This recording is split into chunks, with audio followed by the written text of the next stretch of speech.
record. Welcome to our team happy hour. I am so excited to go over this topic because I truly believe that objections, either they're going to make your business or crush your business. There's no really in between. And not everybody knows how to combat objections or the methods behind it. And it's really a sales method. And I know we don't like to think, oh my gosh, I'm in sales. But the reality is we are in sales, and we want to make sure that we combat objections in a way that makes us feel like we understand where they're coming from and all that. So I'm so excited to teach you this method. This is exactly the way I combat every single objection, and really how I embrace them now versus before I, used to like shrill up and get all upset when it came to objections. So the goal, view objections as a way to grow and a chance to help someone work through their limiting beliefs. Y'all, objections are part of the business. I always say if we're not getting objections, we're not doing this business right. Like we're not, showing up and doing the work that we need to, because y'all, I get objections daily. No matter how amazing your social media is, no matter how awesome you are at, graphics and engagement, whatever, you're always going to have objections because people are always going to have limiting beliefs. I mean, we're dealing with something so personal as people's health and fitness goals, something society in the United States and Canada and the UK, I'm sure, struggle with their weight and women all around. And so it's a really sensitive topic. And so people are always going to have objections because they're always going to have limiting beliefs. So our objection and our goal is to kind of welcome objections with open arms and let them be a conversation starter versus letting them derail us and make us feel defeated.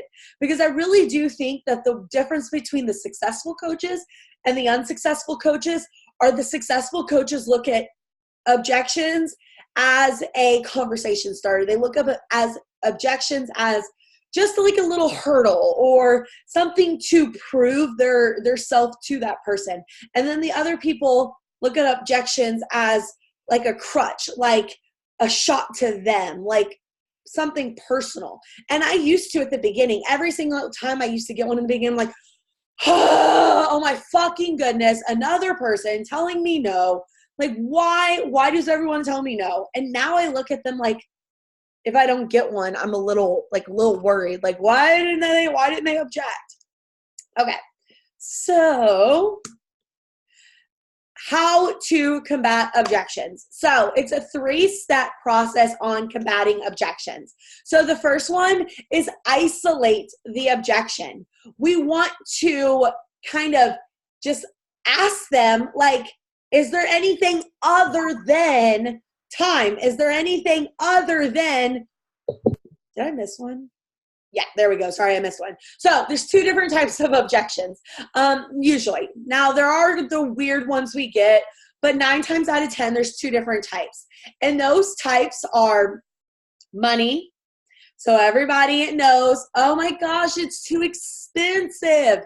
Or time. Those are usually the only 2 objections we get as health and fitness coaches, which is good for us because that really narrows the span.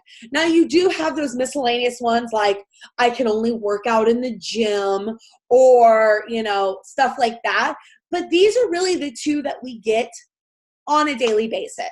So let's talk about now combating objections. Like I said, it's a 3-step process.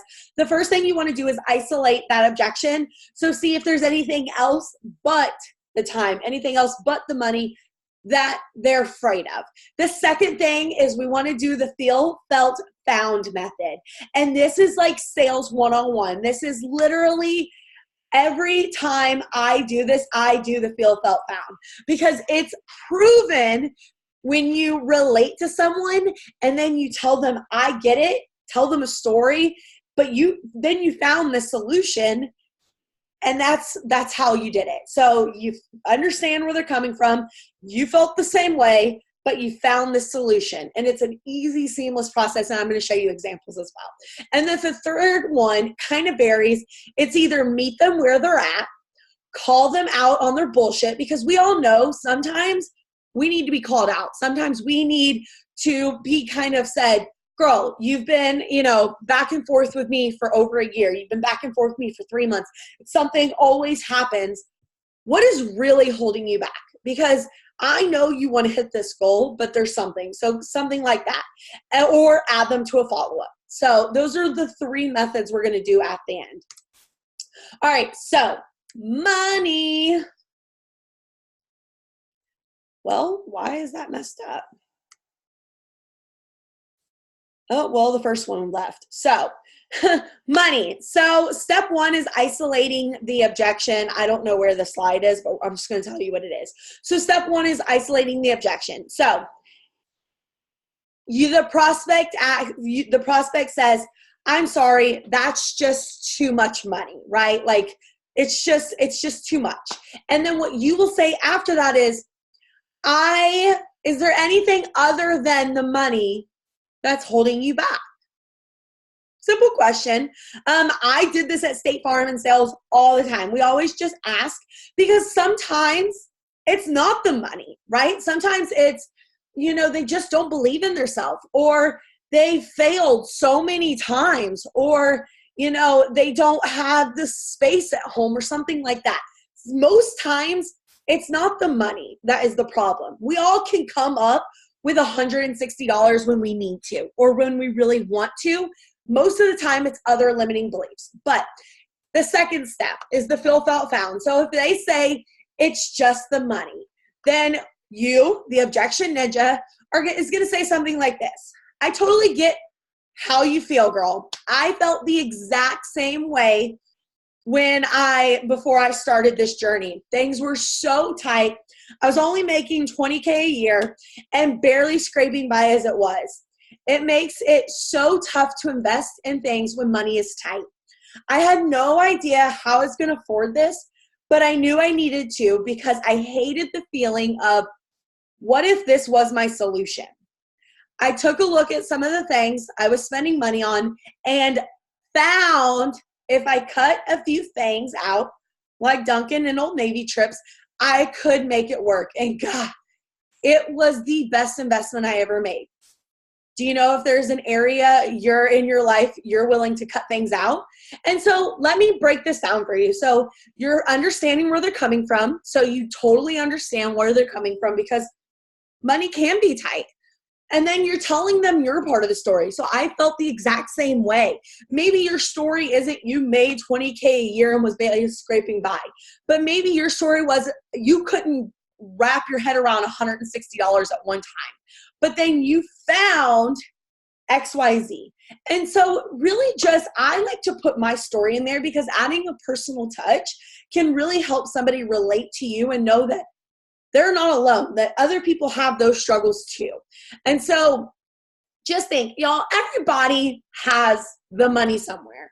Like me saying that I cut out Dunkin' and Old Navy trips makes them think, okay, well, I do go to Target once a week and go in for a pair of flip-flops, or I go in for milk and I leave with $200 of stuff because I blacked out and I have no idea where all that money came from. Like I just have no idea.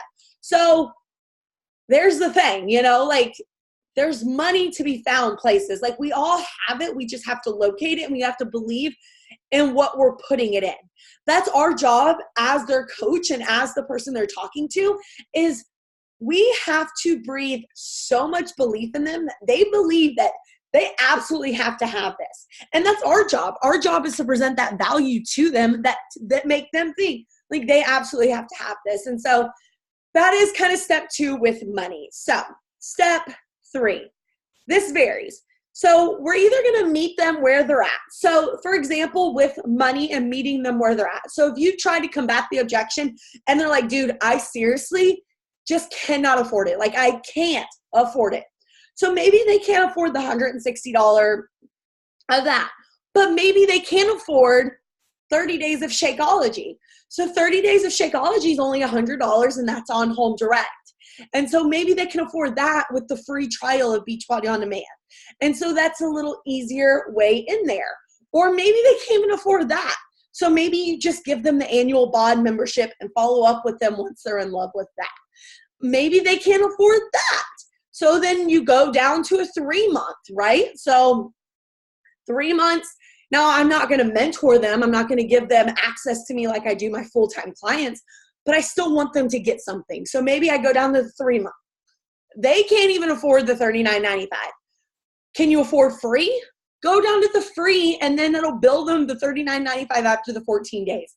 We just want to help everybody. And if they really cannot afford it, get them hooked up with something, because you're not going to miss out on that money anyways, right? And it's just adding value to them, and then add a follow-up to follow up with them in 30 days to see how it's going and try to transfer them into a bigger package after they believe more in themselves. And so that's something we're meeting them in the middle. Then calling them out. Sometimes you can sniff bullshit from a mile away, right? Like, I was talking to somebody, and I've literally been talking to her for over a year, and I followed up with her today, and she said, she's like, girl, it's still not a good time. This wedding is really strapping me for cash. I'm hoping I can do it in a couple months. Granted, I have been talking to this woman for over a year, almost a year. And so I told her, I was like, girlfriend, I totally get being strapped for cash. Like, I totally get that. You know, I also felt found. I also was very strapped for cash when I joined this, but I found that investing in me was the best way for me to save money. And you've literally been talking to me for over a year about this. So what else is holding you back? Like, girl, I know you want to hit those goals, and I want you to know you want to feel amazing on your wedding day. Why are you not doing this? And then the truth comes out, and I was able to sign her up with a challenge pack. And so sometimes we do need to push a little more. Don't go in it afraid of, oh my gosh, I'm going to lose this person. Oh my gosh, this person's going to cuss me out. Oh my gosh, this person's going to block me, because if they block you or cuss you out, they didn't need your help bad enough anyways.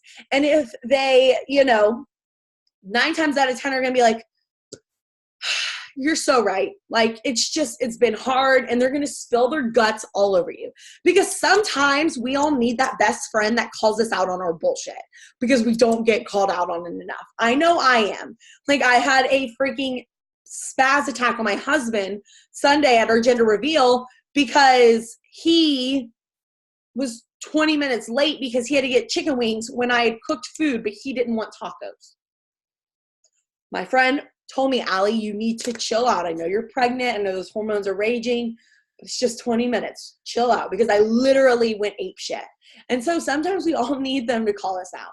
And then the third thing is add them to your follow-up list. So maybe they don't want anything. You can't call them out because you don't know them well enough. Add them to your follow-up list. Y'all, if we don't have a follow-up list, we have a hobby. And there's nothing wrong with having a hobby, but this isn't going to pay you like a business unless we treat it like a business. And so having a follow-up list somewhere, I don't care if it's on Google Streak, that's my preference, or if it's on a Google Sheet, or if it's on a Word document, or if it's on a note in your phone, or if you write it down in your planner, but you have to have a follow-up process that is seamless, because if you don't follow up with them, they're going to be somebody else's Success Club points down the road. You did all the legwork, but the person just messaged them at the right time. So make sure that you have a follow-up list of some sort. All right. So time objection. So the first thing we want to do is isolate the objection. So the prospect's going to say something like, I so wish I could do this. I just don't have the time. Like, does anybody else, like, the time just irk you? Like, this one irks me more than the money one. And so the objection ninja, you, is going to say this. Other than time, what else is holding you back from starting your journey, girlfriend? The wheels are going to get turning. They're going to be thinking, well, what else is holding me back? Really, and then they're going to feel like they have to say something. Or they're going to say something like, it's just the time. And so the objection ninja, you, is going to say something like this. I totally get how you feel, girl. I felt the exact same way before I started this journey. I was working 9 hours a day, and on top of that, I had an hour commute each way. So I was gone from the house 11 plus hours.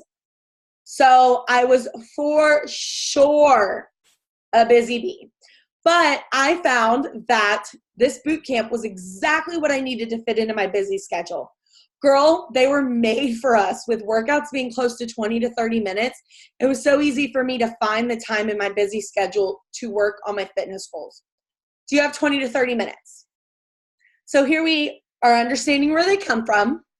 We felt the exact same way with the story piece. I used to work 9 hours a day at State Farm, hour commute each way, so 2 hours. I was gone from the house for almost 12 hours a day. But then I found that this was literally the only thing that worked for me, because literally the only thing that would fit into my busy schedule. And then asking them a question, do they have 20 to 30 minutes? Who the hell do we know that does not have 20 to 30 minutes? Like, everybody has 20 to 30 minutes, because there's people out there so much more busier than them. They just manage their time better. And so I always say, if somebody says, no, I really don't have 20 to 30 minutes, I do X, Y, Z. Okay, girlfriend, well, I can always sit down with you in your calendar and we can pencil out 20 to 30 minutes, maybe in the morning, and hold each other accountable, or in the evening. And then they're like, well, I guess right here. And it really gets them kind of calling them out on their bullshit that they do have it. Okay, so step 3. Meet them where they're at. So if they're like, I really just don't have the time. I don't have it. I can't find it. Meet them where they're at. Girlfriend, I get it. We're all busy, and sometimes it's hard to make the time, especially when we don't want something bad enough. Do you have 20 minutes? If they don't have 30 minutes, go down to the 20-minute program. If they don't have 20 or 30 minutes, go to Ultimate Portion Fix or 2B Mindset. Because with Ultimate Portion Fix or 2B Mindset, fitness is optional. So maybe just get them on a nutrition program. Call them out. If you've been talking to this person a while and they're still just like, I don't have the time, life's just crazy right now, be like, girlfriend, when's life not going to be fucking crazy? Like, when is it not, right? We're all busy. We all have crazy lives. And sometimes it's just about making the time for the things that we find important. And then calling them out, girl, do you not find yourself important? Because you make time for your kids. Why don't you make time for you? It might piss some people off, but it also might get people that you're so right. And they're going to spill their guts out on you that they never take care of themselves. They never, blah, blah, blah. Let's do this, right? Or you're going to add them to your follow-up list. Some people just aren't ready. And somebody who's just not ready is always going to follow up, because they're going to eventually get ready. We just want to make sure we follow up with them until they do get ready. And so add them to your follow-up list and follow up with them every 30 days after that. All right. So closing tips, and then we've got some time for questions. So mindset. Y'all, at the end of the day, objections are how you see them, right? So you can either see them as a challenge. You can either see them as a defeat, meaning a challenge like, okay, so you're giving me a little pushback, which I expect. This is a challenge. I'm going to own up to the challenge. Or you're going to look at them a defeat. Oh, my gosh, this is the 6th person today that told me they don't have the money. If I get one more person telling me they do not have the money, I'm going to lose my ish. And so really it's all about how we perceive these things and how we see them coming to us. And so if we see them in a positive manner, we're going to respond in a positive manner. But if we see them in a negative manner, we're going to respond in a negative manner, and it's never going to get any further than that objection. Confidence. Y'all, we have to own these objections with confidence. We have to believe so freaking vivid. Like, we have to believe so to our core that what we have is worth every single penny. If you have any doubt in your mind that this is worth it, there's 9 times out of 10 people are not going to believe you when you're trying to tell them it is worth it if you don't believe it. You have to believe in the products. You have to believe it's worth the money. And when you do, that confidence is going to speak over. And so when you're combating that objection, do it with confidence, because you believe so wholeheartedly that this can save their fucking life, that you're willing to push back a little bit. And then voice messages. So sometimes, in text, things can be misinterpreted, especially when we're calling them out or we're doing a little pushback. And so sometimes in voice messages, when they can hear your passion, when they can literally hear and feel how much you love them and how much you love these programs and how much you believe that it's going to change their life, it will change the whole tone of the conversation. And so if you're doing the pushback, I always say do it on voice memo, because that's the way they can hear just how passionate you are, just how much you love these products, so that they can also feel that and kind of vibe off of that. And then the last tip is always end with a question. I believe always ending in a question in anything is just always end in a question, because people don't know, oh, well, maybe I'm supposed to respond to this if we don't end it in a question, right? They don't ever know. And so we have to always end things in a question so they know what they're supposed to say after. We literally have to spell it out. You are supposed to respond to me or they're not going to respond. And so you saw in those other ones that I always ended them in a question. Do you have 20 to 30 minutes? Can you find the funds from somewhere? Always ending in a question really helps prompt them to always respond. So that is everything. I'm going to go ahead and stop my share. Does anybody have any questions or any objections that they feel like they're getting a lot that they might need help combating?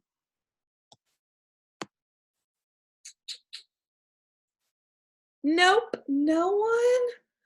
Alrighty then. Well, thank you guys so much for joining me tonight. I hope this was helpful. And I hope you guys all really embrace objections, because y'all, seriously, objections are just unspoken limiting beliefs. And that's all they are. And it's our job to breathe belief into other people. It's our job to hug them with our words and tell them, I believe in you, even if you don't believe in you. Because you have to think, maybe your coach, if I believed in you before you probably even believed in yourself. And so we have to always believe. Hold on, there's comments. My computer is messing up. Oh, very helpful. Awesome. So if nobody else has any questions, I don't know, Callie, I saw your computer's messing up. Do you have any questions? Okay, I have a lot of people just straight up scared. Okay, so what are they scared about? Like, is there a running that they're all scared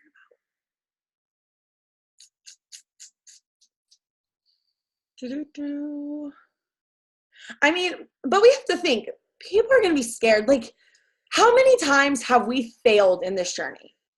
How many times have we started something and quit right there because we had unrealistic expectations of ourselves?